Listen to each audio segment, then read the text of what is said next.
Guys, legislative assembly का या लोकसभा का या पार्लियामेंट का इन जनरल काम क्या है, ये बात आप सभी लोग जानते हैं कि हमारे जो देश के निवासी हैं, देश के सिटीजन हैं, जिन्होंने अपने रिप्रेजेंटेटिव को चुना है, मतलब कि एमपी एमएलए को चुना है, वो किस लिए चुना है कि ये एमपी एमएलए जो है वो हाउस में बैठकर जनता के वेलफेयर के लिए, जनता के कल्याण के लिए जो है वो काम करें, नियम बनाए जनता के हित के लिए, पब्लिक इंटरेस्ट के लिए। बट ऐसा अक्सर नहीं होता है। आप जानते हैं कि हाउस के अंदर कई बार शेर व शायरी चल रही होती है, एक दूसरे के ऊपर कीचड़ उछाले जाते हैं, कमेंट पास किए जाते हैं, राइट। तो ऐसी हरकतें आप अक्सर देखते होंगे, कई बार गाली गलौज तक जो है वो हो जाती है, राइट। आप लोग जानते हैं कई बार मारा पीटी तक भी जो है वो बात जो है वो उभर आती है ना। तो ऐसी चीज अक्सर हम लोग को देखने को मिलती है, अक्सर, चाहे स्टेट लेजिस्लेटिव असेंबली की बात हो या पार्लियामेंट की बात हो, अक्सर इस प्रकार की घटनाएं होती हैं। और इसके कारण सबसे ज्यादा नुकसान क्या होता है, हाउस के टाइम का सबसे ज्यादा नुकसान होता है कि ये लिमिटेड टाइम पर हाउस के जो सदस्य हैं वो जनता के हित के लिए जिन्हें काम करना चाहिए वो जनता के हित के लिए काम नहीं करते, वो इस टाइम को बर्बाद करते हैं एक दूसरे के ऊपर कीचड़ उछालने में। तो उसी पर ही बेस्ड एक बहुत बेहतरीन सा आर्टिकल है, आपको काफी सारे पॉइंट्स मिलेंगे मेंस में लिखने के लिए, तो बहुत ध्यान से इस आर्टिकल को सुनिएगा। तो गाइस, ऑनरेबल सुप्रीम कोर्ट ने ऑब्जर्व किया कि एक वैश्विक नेता बनने की इच्छा रखने वाले राष्ट्र को, यानी कि गाइस हम एस्पायर कर रहे हैं वर्ल्ड का लीडर बनने के लिए, तो एक वैश्विक नेता बनने की इच्छा रखने वाले राष्ट्र को अपने नागरिकों के कल्याण पर बहस करनी चाहिए।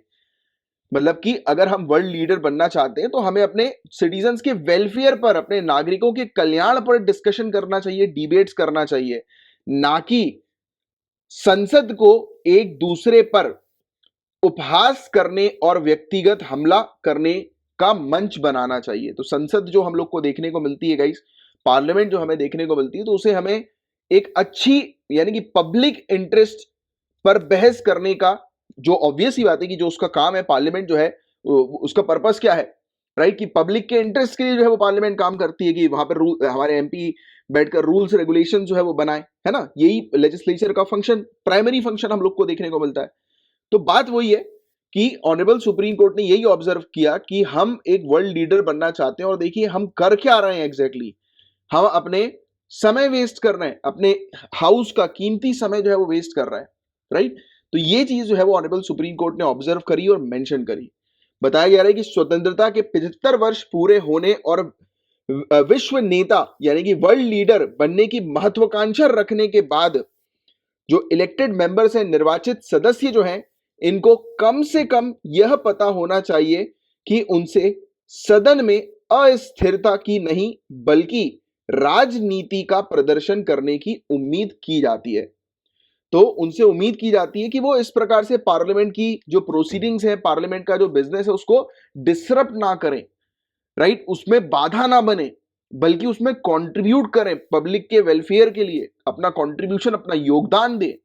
ये उम्मीद की जाती है एक एमपी या एमएलए से, राइट। और विधायिका वह पहली जगह होती है, बहुत इंपॉर्टेंट पॉइंट है, लिख लो, विधायिका वह पहली जगह होती है जहां लोकतांत्रिक प्रक्रिया के माध्यम से आम आदमी को न्याय मिलता है। बहुत बढ़िया स्टेटमेंट है, इसको जरूर यूज करना अपने मेंस के आंसर में कि legislature is the first place where justice is dispensed to the common man through a democratic process.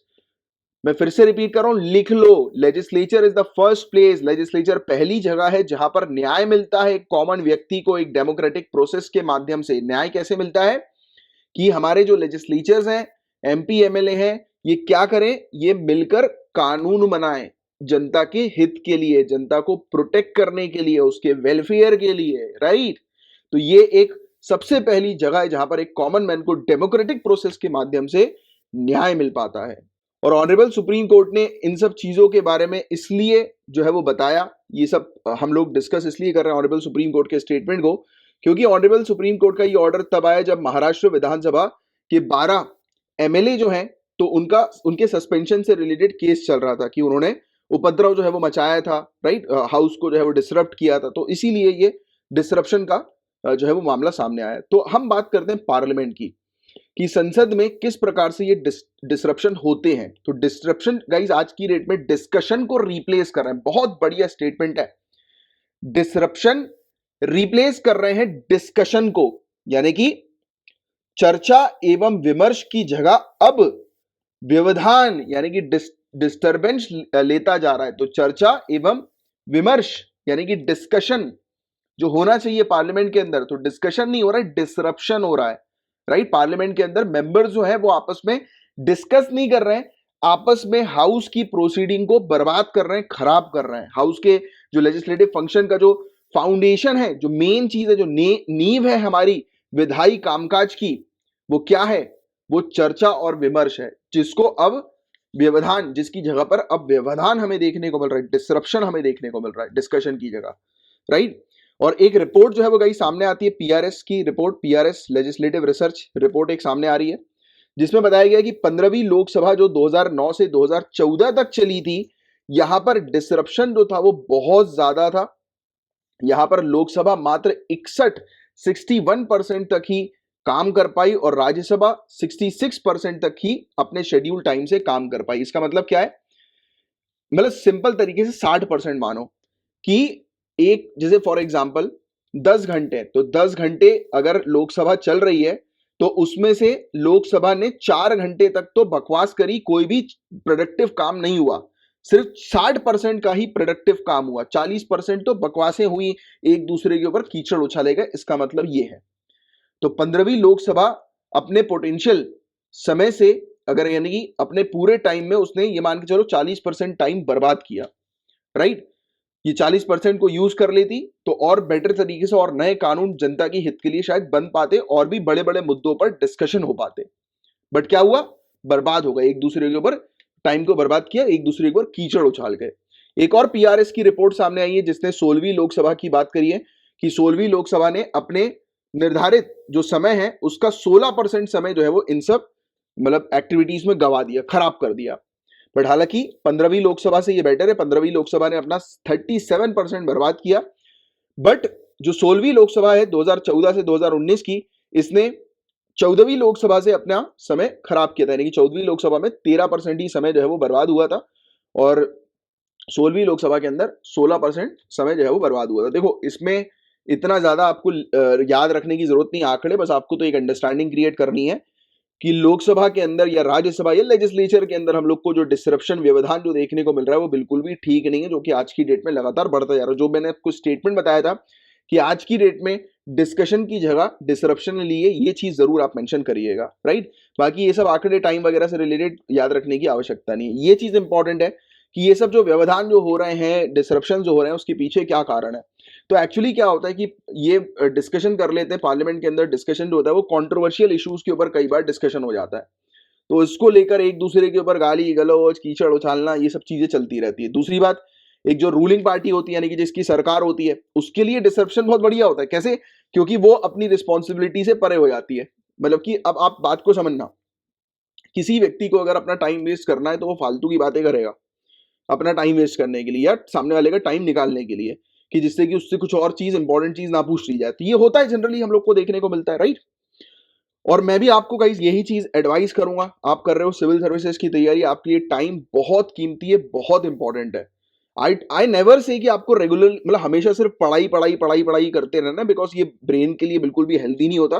क्योंकि आप करोगे 3 4 5 दिन तक, आप बिल्कुल फोकस हो गए, सोचोगे कि मैं बिल्कुल जो मेरी रेगुलर एक्टिविटीज चल रही है, जैसे कि होता है कि कई बार हम लोग की रेगुलर एक्टिविटीज में, जैसे कि फॉर एग्जांपल हम 2 3 4 घंटे से ज्यादा की सिटिंग नहीं ले पाते। मैं इन जनरल बात कर रहा हूँ, वैसे अभी तो आप लोग तो ट्रेन हो गए होंगे, 8 8 घंटे की तो आपकी प्रैक्टिस आपको रखनी ही है, 8 8 9 9 घंटे की पढ़ने की प्रैक्टिस।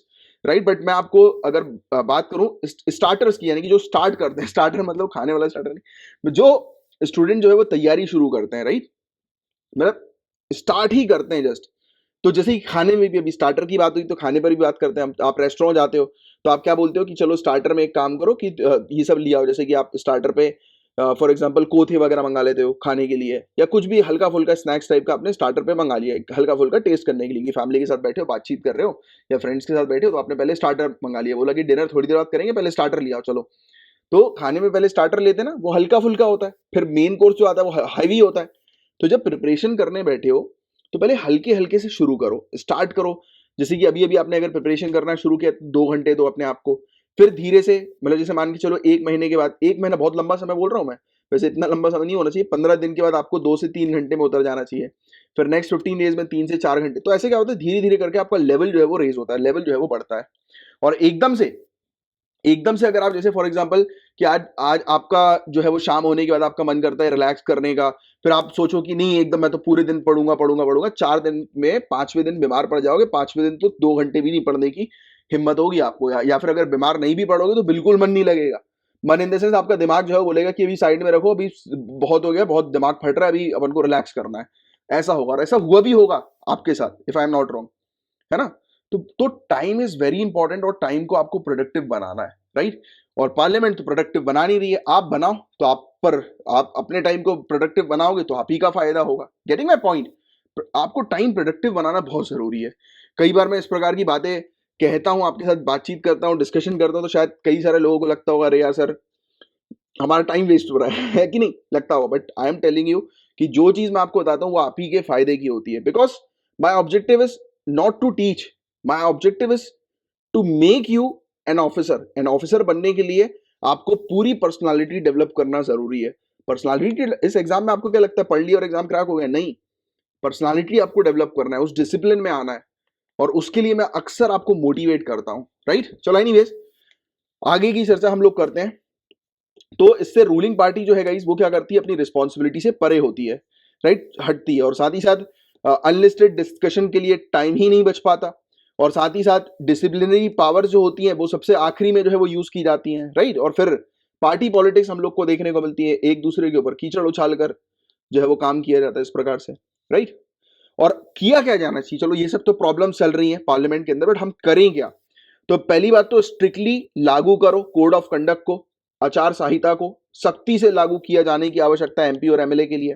और आचार संहिताओं का पालन ना करने वाले, सदनों के कामकाज में बाधा डालने वाले सांसदों को, मतलब कि जो भी एमपी एमएलए हाउस के बिजनेस, हाउस की प्रोसीडिंग को ऑब्स्ट्रक्ट कर रहा है, उस पर बाधा डाल रहा है, तो उसको तुरंत जो है वो चेयरपर्सन सस्पेंड करें, तुरंत सस्पेंड करें उस एमपी एमएलए को, राइट। और वर्तमान सरकार के लिए और अधिक लोकतांत्रिक होने और विपक्ष को अपने विचारों को स्वतंत्र रूप से रखने का अवसर देने की जरूरत है। तो आज की डेट की जो सरकार है, रूलिंग गवर्नमेंट जो है, उसे क्या करना चाहिए, अपोजिशन को भी मौका देना चाहिए अपने व्यूज को रखने का, और एक पार्टिसिपेटरी, मतलब अपोजिशन के साथ मिलकर इस देश को आगे बढ़ाने का, डेवलप करने का कार्य जो है वो करना चाहिए, जो कि आज की डेट की बहुत ज्यादा रिक्वायरमेंट है। एंड प्रोडक्टिविटी मीटर का यूज करो, ये भी जो है वो एक सजेशन है। प्रोडक्टिविटी मीटर, एक ऐसा मीटर क्रिएट करो जिसमें आप जितना भी टाइम वेस्ट कर रहे हो उस टाइम को रिकॉर्ड करो। जैसे मैंने आपकी प्रिपरेशन के दौरान भी जो है वो कहा है कि आपको क्या करना है, अपने टाइम को जो है वो नोट डाउन करना है कि आप कितना टाइम जो है वो यूटिलाइज कर रहे हो, कितना टाइम वेस्ट कर रहे हो। This is very important in this preparation guys, very important. तो पार्लियामेंट के अंदर भी एक प्रोडक्टिव मीटर क्रिएट करो कि आप कितना टाइम वेस्ट कर रहे हो, उस टाइम को देखो, ऑब्जर्व करो और इंप्रूवमेंट करो, राइट। मॉनिटर करो कि डे टू डे जो वर्किंग होती है हाउस की, उनमें कितना टाइम प्रोडक्टिविटी में लिया जा रहा है और कितना टाइम वेस्ट किया जा रहा है। क्योंकि आपको जहां पता लग जाएगा कि आपने जहां जितना टाइम वेस्ट किया, ऑटोमेटिकली आप वेस्टेज टाइम पर जो है वो सुधार करना शुरू करेंगे। इसलिए इट इज वेरी इंपॉर्टेंट कि आप अपने पास जो है वो अपना ट्रैक रिकॉर्ड रखेंगे, कितना आप पढ़ाई के दौरान, प्रिपरेशन के दौरान जो है वो आप किन किन चीजों पर टाइम इन्वेस्ट कर रहे हो, और जिन भी फालतू चीजों पर आप टाइम इन्वेस्ट कर रहे हो तुरंत उसको एलिमिनेट करो। जैसे आपने कई बार काफी सारे टॉपर्स का इंटरव्यू सुना होगा, श्रुति देशमुख 5th रैंक, उनका इंटरव्यू सुनना, उन्होंने इस चीज के बारे में पर्टिकुलरली मेंशन किया है कि उन्होंने क्या किया था एग्जाम के दौरान, कि वो लिखती थी कि वो उन्होंने क्या क्या चीजें वो कर रही हैं, यानी कि अपनी डे टू डे जो उनकी लाइफस्टाइल थी वो पूरी चीज लिखती थी कि मैंने इतने घंटे पढ़ाई करी, इतनी देर मैंने खाना खाने में बिताया, हर एक पॉइंट फिर एनालाइज किया जाता था आखिरी में कि कितना टाइम उन्होंने पढ़ाई पर प्रोडक्टिव दिया। ये चीज आप करो, ये प्रैक्टिस आप करो, it is very important for you to do such kind of practices, right. चलो ये वाला टॉपिक जो है वो इसी के साथ फिनिश होता है। उम्मीद करता हूँ डिसरप्शन पार्लियामेंट का टॉपिक आपको बहुत अच्छे से समझ में आ गया होगा।